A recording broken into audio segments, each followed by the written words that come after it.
한 가지 다른 점은 우리 엑스쇼어는 추진에도 배터리를 사용하기 때문에 훨씬 더 큰 배터리 덱을 가지고 있다는 것입니다. 라고 그녀는 말합니다. 보트는 자동차보다 환경이 훨씬 더 나쁘기 때문에 일반 레저 보트는 평균 자동차보다 약 4배 이산화탄소를 배출하기 때문에 보트 산업은 전기 자동차로 전환하기 위해 더 많은 일을 해야 합니다. 보트에서의 전기 추진은 자동차에서와 마찬가지로 새로운 것이 아닙니다. 그것은 100년 훨씬 넘게 존재해 왔습니다. 프로젝트에 참여하지 않은 미국 미시건 대학의 공학 교수인 티모시 맥코이는 말합니다.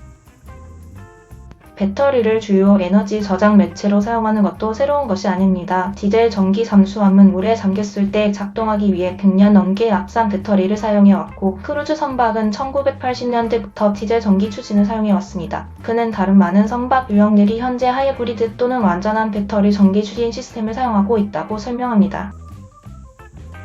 그러나 엑스쇼어에서 제조한 것과 같은 작은 레저 보트를 포함하여 기술적인 제약들이 보트의 전기화를 늦추고 있을지도 모릅니다. 주로 그것은 배터리의 에너지 밀도입니다. 맥코이는 설명합니다. 이것은 자동차 산업이 현재 어려움을 겪고 있는 것과 같은 문제입니다. 뉴올리언스 대학의 공학 교수인 브랜든 타라벨라도 동의합니다.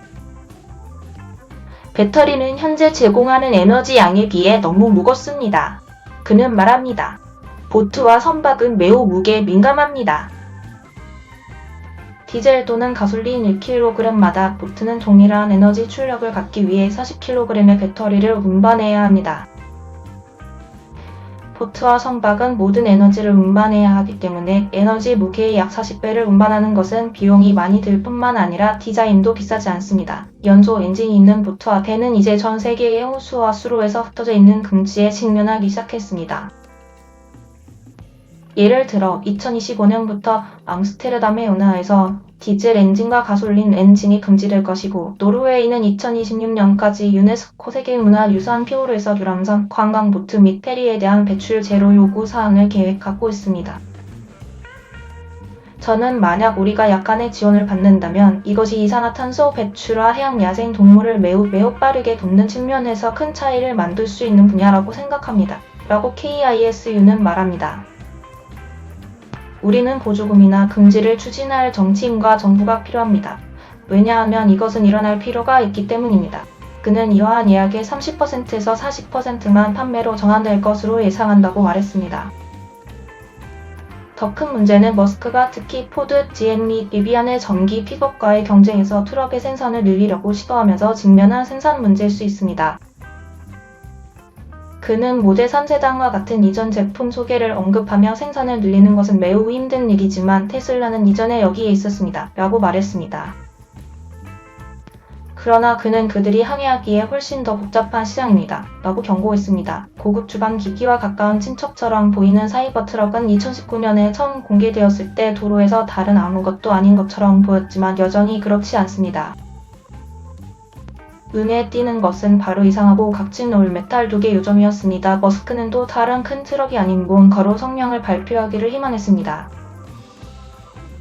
그러나 파워 및 범위와 같은 사이버 트럭의 능력은 정확하게 두드러지지 않습니다. 시장은 테슬라의 개발 및 지연 기간 동안 지난 4년 동안 변화했습니다.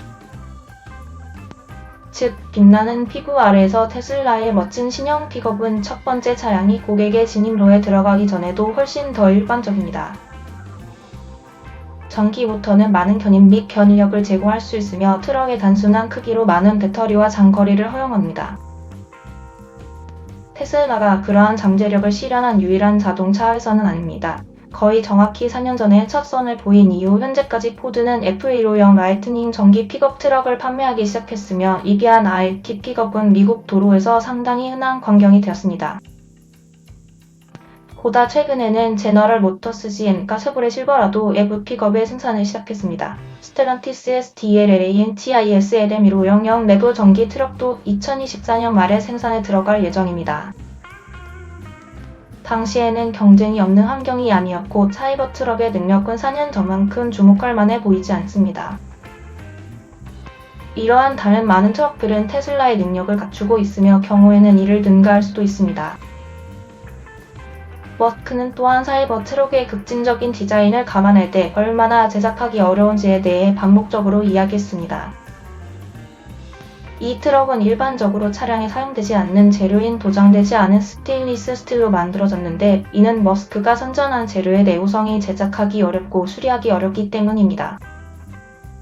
자동차 공장에서 금속을 빠르게 모양으로 구부리기 위해 사용되는 전형적인 종류의 거대한 스탬핑 기계는 스테인리스 스틸만큼 강한 금속과 씨름하는 경향이 있습니다.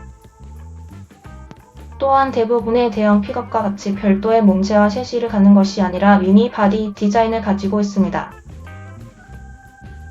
미니 바디 구조는 포드 매버릭과 같은 크로스오버 SUV와 작고 가벼운 픽업의 더 전형적인 형태입니다. 일반적으로 자동차 제조업체들은 무거운 짐을 끌 때 제공하는 강도와 유연성 때문에 헤비듀티 트럭의 차체 윗 프레임 디자인을 사용합니다. 사이버트럭으로 대량 생산에 도달하고 사이버트럭 현동 흐름을 긍정적으로 만드는 데 엄청난 어려움이 있을 것입니다. 머스크는 이 트랙에서 말했습니다. 사이버트럭이 가질 수 있는 한 가지 장점은 전체적인 크기입니다. 테슬라에 따르면 사이버트럭은 길이가 19피트 미만인데 이것은 다른 일반 크기의 트럭들보다 약간 짧습니다. 그러나 테슬라는 화물칸의 길이가 6피트가 넘는다고 주장합니다. 그러나 전체적으로 짧은 차체 길이에 대해 사이버트럭은 전방 저장을 희생시킬 수 있습니다. 그것은 포드와 GM의 전기 제품을 포함하여 다른 픽업 차량들처럼 긴 후드를 가지고 있지 않습니다.